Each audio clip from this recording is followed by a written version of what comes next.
so page 345, we have 230 smart points, right? A lot of smart points over here.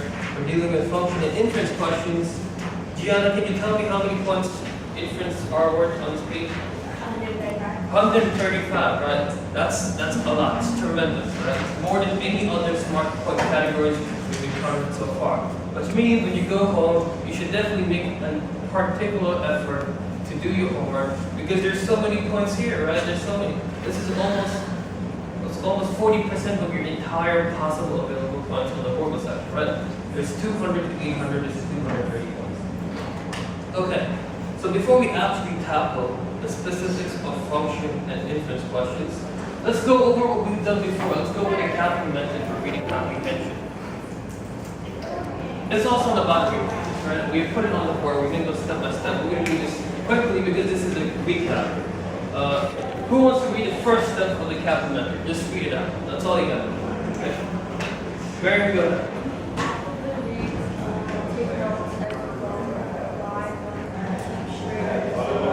That's it, right? So you're reading from here or you can go both, right? So after we read, take notes as you go.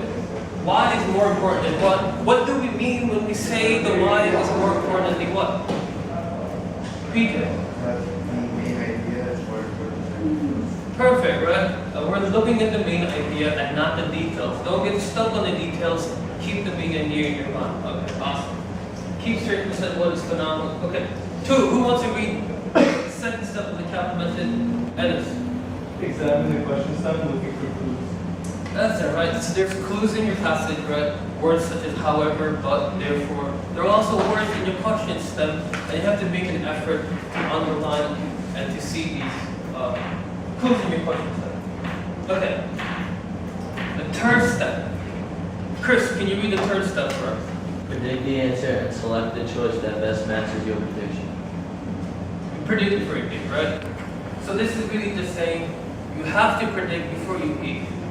And we do that because there's 4 wrong answer choices on your SAT, any given question.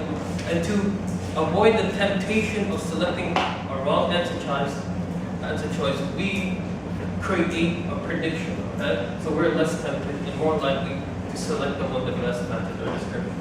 All right, the last one is a strategic one, right? The last one is a strategic one. Who wants to read the last one? Veronica. Long passages, passage first, short passages, question stems first. Right. So, Veronica, why does it make sense for us to read the passage first for long passages? Because you're not going to be able to remember all the questions when you're reading. Perfect, right? There could be up to 13 questions associated with your passage, right? It doesn't make sense to read 13 questions, go back and read the passage and read the questions again. But for short passages, there's 1 to 2 questions associated at most. So it makes sense to read the question stem first before you actually read the passage. And speaking of short passages, on the very next page, we have our first short passage of the day. So on page 346, right, we have a short passage, and we have specifically how to calculate the question. Okay, now before we actually do anything, let's fill in that chart on the top of your page, a beautiful chart, right? So I will write on the board what you should fill in that chart. Function questions focus on why the author does something. So write this down.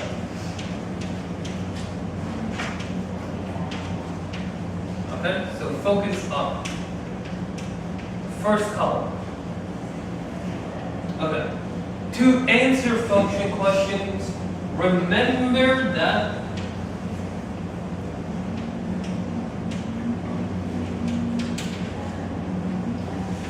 to answer these questions,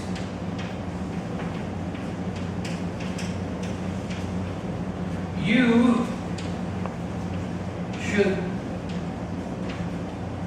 put yourself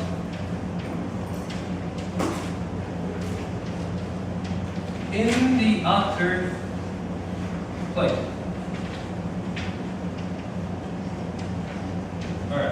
make sure you get write down this in your second column. And underneath this, in your second column, you should also write down how to identify function questions.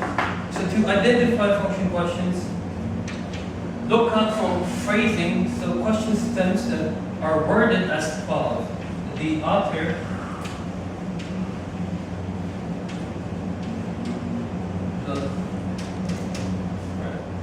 and this could be an example, right? So one question could be the author puts quotation marks around Gallop and Gertie to illustrate, right? That's a passage we read in our previous class, Gallop and Gertie. The phrase, right, once again, we can substitute Gallop and Gertie, the phrase serves to illustrate. So really, this is just two examples of what a typical function question might start out like, right? Might start out like, the author does this, why, right? And really, that why is the focus of any function question. Why does the author does that? The author uses the phrase why, right? Why does the author use that first, okay? Alright, your last column, your third column, fill in function questions, ask about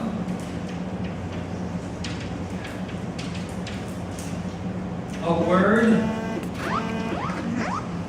a sentence, detail, quotation, punctuation, or paragraph. Okay? So in your third column, you should fill in function questions, ask about a word, a sentence, a detail, a quotation, punctuation, or the significance of a paragraph. Very awesome. So, keeping in mind function questions focus on the why. Let's tackle our short passage here, okay? On SAT, when you encounter a short passage, what's the first thing you do? Ennis. Read the question step. Ennis, could you please just read the question step of question one? The second sentence of the paragraph lines where the states function primarily as. Okay. Chris, can you read the question stem for question 2? The use of quotation marks around inside line 6 and outside line 8 serves primarily to emphasize. Okay, so now we've read the two questions. We keep in mind what we're specifically looking for while we read the passage, right? Looking for the function of sentence 2, right? Why is sentence 2 there? And we're also looking for the significance of those quotation marks. Okay. So we're going to read our short paragraph here. I'm going to read it out loud for you guys. And as we're reading it, we don't do a go example, we do underline keywords that are going to help understand the big idea, right? As all as part of the Kaplan method. Okay.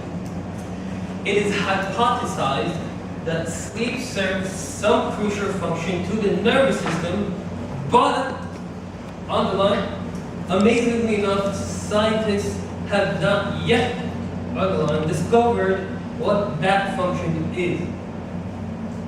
Okay. So, just from this topic sentence, what's the topic of our paragraph going to be about? PJ? Sleep, right? So we know our topic is about sleep. Sentence 2, sleep eludes effective study in part because, underline, it is so difficult to observe sleep from the inside, that is, while one is actually doing it. Psychologists have found, however, keyword underline, that they can study sleep from the outside, right? So we have to keep in mind we're going to be testing on inside and outside, by measuring the electrical activity of a brain whilst owner is asleep. Okay. So we're introduced with the two quotation marks that we know are going to be tested. Specifically, sentence 2 has a keyword, because, right? What does because indicate, guys? What's the function? Whenever you see because, what is the relationship going on in that sentence? Alright. What is this relationship going on in that sentence? You see the word because. Cause and effect, right? Good job. So cause and effect, okay? Whenever you see because, it's cause and effect. Our cause we're given is that sleep is hard to study, right? That's the function of sentence 1. Notice sentence 2 is saying sleep is hard to study because scientists have a difficult time studying it. Alright, let's finish the paragraph. It's still debated. During sleep, for example, keyword, researchers have found recurrent patterns of electrical activity that seem to indicate discrete stages of sleep. The function of these stages is far from clear, however. Okay. So however is also our final keyword here. Alright, let's reread question step 1. Kevin, can you just read the first question? The second sentence of paragraph, lines 4 to 6, functions primarily as. Okay, so let's first things first. What category of questions are we dealing with here? What category of questions? Is this it? It's a function type question. That's it. It's a function question. PJ, how did you?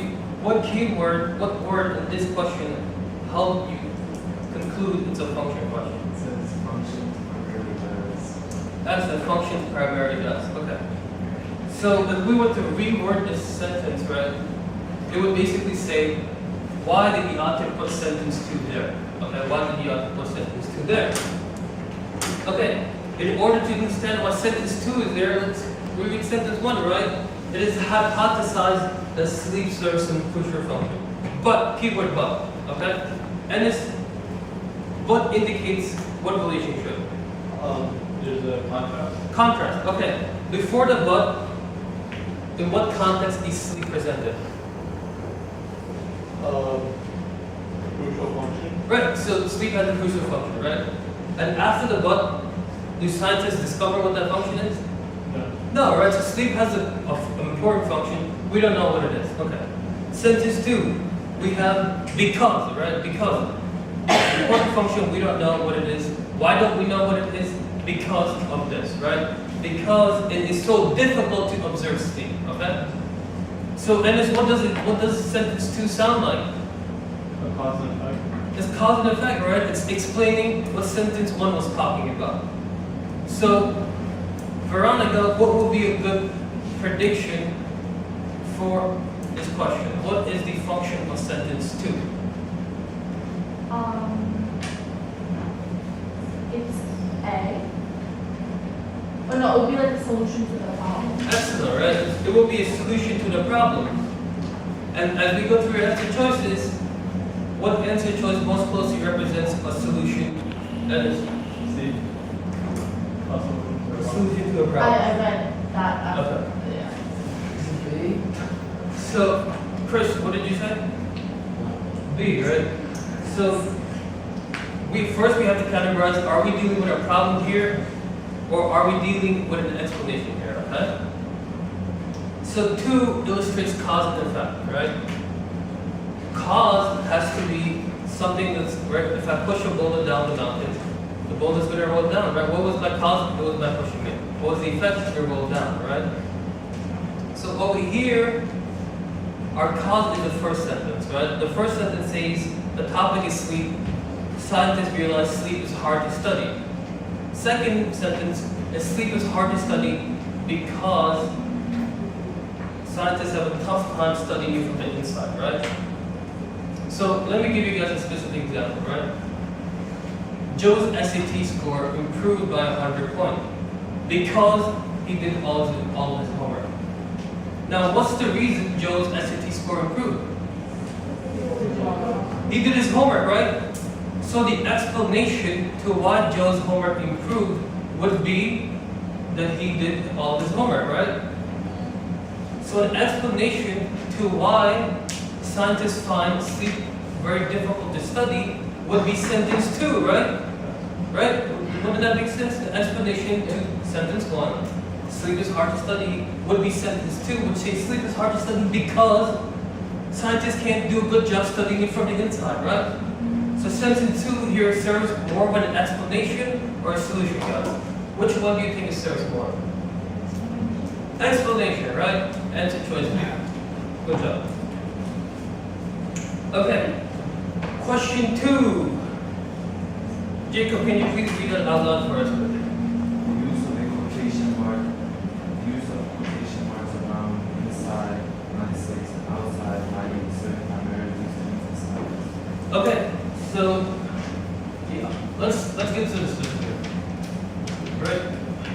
inside and outside. Quotation marks, okay? So before we actually go into specifics here, really quickly, if I say, right, hey guys, I'm gonna go home and do my homework, right? I'm gonna do my homework. Does it mean I'm serious? I'm actually gonna go home and do my homework?